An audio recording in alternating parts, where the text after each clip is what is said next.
Hello there, I'm Gabriel and today I'm going to be teaching you how to set up your Facebook ads columns for any kind of Shopify dropshipping or e-commerce store. Make sure you pay close attention because this is super important. You need to understand the numbers and know what's going on. So without further ado, let's get started. So the first thing on the list is columns. Columns are ratios that are going to help you know what's going on your store at the moment. Okay, so you have to customize it so when you enter to your ad account or your panel, you know right away what's going on. So how do you do it? You go here to columns, customize columns, and you will see a lot of ratios that are possible. From all of these, I only use a few, okay, because it lets me make decisions fast and I don't have to overthink about anything I do, okay? So how do you find the ratios? In search, you put, for example, if we want name, we put name, and we click the checkbox, and we put it right here, okay? So what do we need for Shopify dropshipping? Name and delivery is the first section, okay? So name, it will let you know what's the campaign, the ad set, or the ad name. Delivery will let you know if it's in review, is active, off, or whatever is going on with the campaign, the ad set, or the ad, okay? So these two is what you need to look at first. It's like having your name ID or your license. Then the following that we need is the purchase conversion value, the amount spent, and the purchase ROAS. So how do you find that? You put purchases conversion value, you click total, and you click value, and you will see this one here, okay? So this one will let you know how much money in revenue you're getting into your store. So every time you get a sale, it will reflect in dollar amounts on this ratio. The amount spent is how much you spend on a specific campaign, okay? So after you see this, oh, I made $1,000 and I spent, let's say, $200. So now you know, okay, I might be profitable by 100. That's an example, okay? So here, the following is the purchase ROAS. We find it like this, purchase ROAS. We put the total here. So what's the ROAS? That's return on ad spend. What that means is the difference between this one and this one is the purchase ROAS ratio, okay? If you divide this amount by this amount, you'll get a ratio number. If it's over than 1, that means you're being profitable, okay? More in a few minutes, we're gonna go over what we really need to look at, but this is a great measure to know fast if you are being profitable, okay? So how do you find it? Purchase ROAS. You look here and click it. Then after you know name, delivery, purchase conversion value, amount spent, and purchase ROAS, it's time to know what's going on with the reach, okay? Impressions, reach, frequency, the cost for 1,000 people reach, and that will be the next section, okay? So this part will let you know what's going on with the cost of your ads and the competition that's out there, okay? The idea here is that you want to keep your cost per 1,000 people reached as low as possible, because the more people see your ad, they're gonna purchase. So let's say if I have $50 available for my ads, I want from that $50 like 1,000 people to see it instead of 500. So the idea here is to get as many people as possible. So what is this important? Sometimes when ads are bad or the competition is really high, let's say you do a campaign in New York City where a lot of people are putting ads because a lot of people spend money there. So the idea is that because it's a bidding system, the cost to get to 1,000 people will be higher. Let's say you want to do it in Texas, for example, or you do it in a Midwest city, or you do it in, let's say, India, or somewhere where the people don't want to advertise, you will see that your cost per 1,000 people reach is a lot lower. So this is something great if you've been running campaigns for a while in the same industry or location. You will know what's the average for your industry, product, location, or whatever. So this number will let you know, okay, the competition is pretty high right now. Maybe I have to tweak something because people doesn't like my ad really much. They don't like the ad.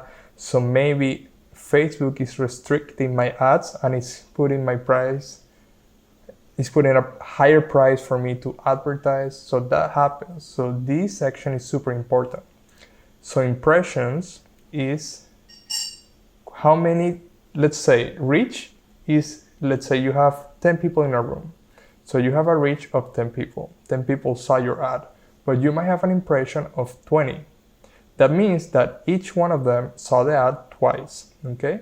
So impressions, it can be many, many times. So always you will see that the impressions are gonna be a little bit higher than the reach, okay? And the frequency will let you know exactly how many times they're seeing it. So when you divide impressions by reach, you will get the frequency ratio. So you don't want a frequency, if I'm telling you, if not a retargeting ad, I will do a frequency for a straight cold ad, it will be 1.2 to 1.5. More than that, that means that your audience might be too small, so they don't have room to play with. Facebook doesn't have room to show your ads, okay? So you want a frequency not that high, just 1.2, 1.5. So because you always want new people to see your product ads. So that's the idea. So impressions, reach, frequency, and cost for 1,000 people reach. Then we jump into the part of store optimization. This is a funnel process. So how many people click on your ad? How many people went into the website, into your product page, and stayed and read the content? That's content views. So they are inside the website interacting with the website. Then after they read the content, how many of them added to cart, adds to cart, okay? Then how many of them initiated the checkout process? And then how many of them added the product to cart? Okay? And add the payment info, sorry. So they initiated the checkout, then started to do the payment info. And then at the end of the funnel, they do the purchase, okay? So this is the regular behavior of someone that finishes and purchases your product. So what this tells you is if you don't have a lot of link clicks, maybe your ad, your creative, your photo or video is not that interesting, okay? And then obviously if you don't have a great ad, you won't have great numbers here in that part of the funnel. So you have to work from the beginning to the end, and this will let you know where you can improve in your process. And if you are a beginner, this will give you a ton of information what's going on. So let's put an example here. Let's say you have a great ad, people are clicking, but content views is super low. That means your loading speed might be super slow. When they click to enter the product page is super, maybe it's more than 5 seconds. It should be less than 1 second. They come in and it's flying fast, okay? So, or let's say you have a loading speed that's great, the information looks super interesting, but they're not adding to cart. That means it's not compelling enough. You have to push. Maybe you have to give some incentive, deal. Maybe you have to work on your copywriting, your images. Maybe you have to work on your branding. So every time you have is a different clue for you to get better at your funnel, okay?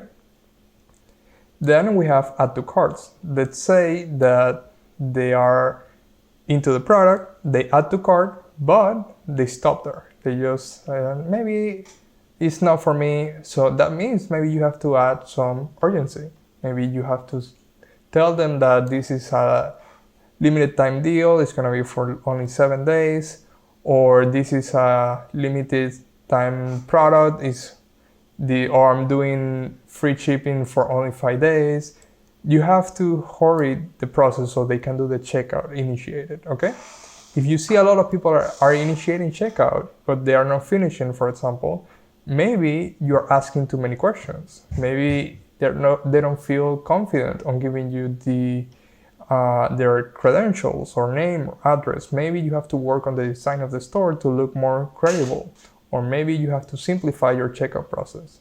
Same with payment info. If they don't end up giving you the payment info, that means you have to work on your checkout process. And at the end, you will know how many people purchase. So that's the funnel process. These steps, you have to add it in that order so you know what's going on, okay?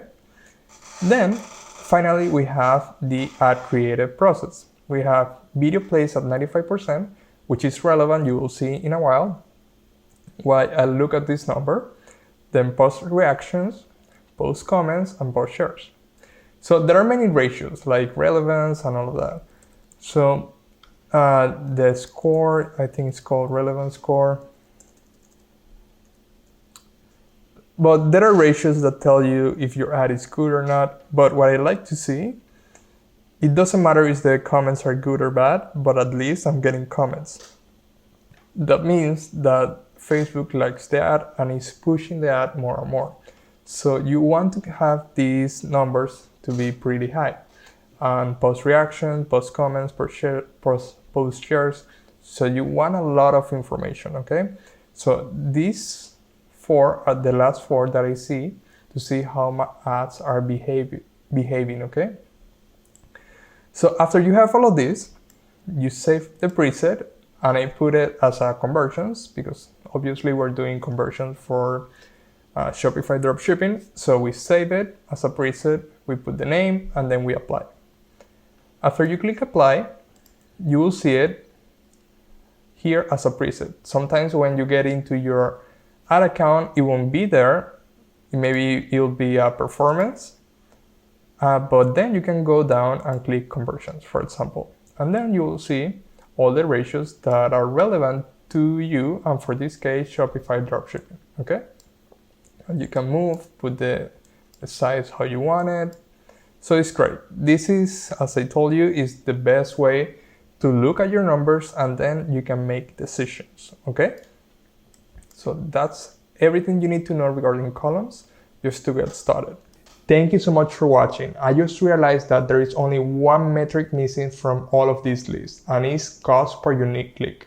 This is super important because you need to know how much it costs to send people from the ad to your landing page or product page. So make sure you add this metric inside your Facebook ads column. So a great price for this is around from 5 cents to 15 cents, depending of the industry, depending of the product, but that's on average. You don't want to be paying more than that if you are running a Shopify dropshipping store with a low ticket item product, because you need to have a lot of people inside the store, okay? So make sure you have this metric super nailed down and you watch this cost per unique click. Also make sure that your CPM, I don't think I covered this inside this video, but your CPM, your cost per 1,000 people reach, it should be around no more than, let's say, $15 to $40 for the industry if you're doing Shopify dropshipping or e-commerce, or if you're doing something really hyper target, make sure it's not more than $50. But I'll keep it from 10 to 15, max 20. So make sure you nail also this number down. Besides that, everything is good to go. Make sure you subscribe, like this video, and I'll see you in the next one.